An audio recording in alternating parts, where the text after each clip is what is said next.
अस्सलामुअलैकुम, आप देख रहे हैं टीवी 49 न्यूज यूके और मैं हूं मुनीर पीरजादा। आइए आपको ले चलते हैं आज की खबर की जानिब।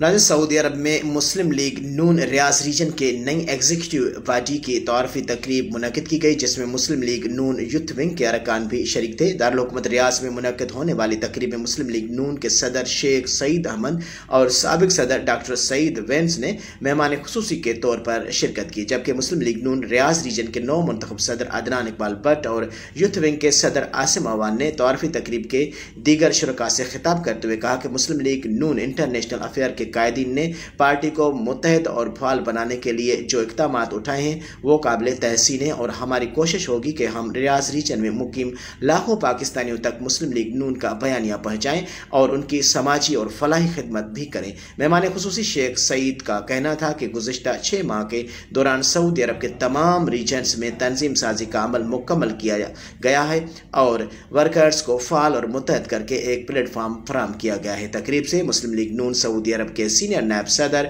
महमूदुल हक डोगर, खवातीन विंग के सदर डॉक्टर कमल फजल रहीम साफ़ी समेत मलक जी एम आवान, मखतूम अमीन ताजिर, मोहम्मद बाजवा, चौधरी साकिब, हाजी नसीर और दीगर ने खिताब किया।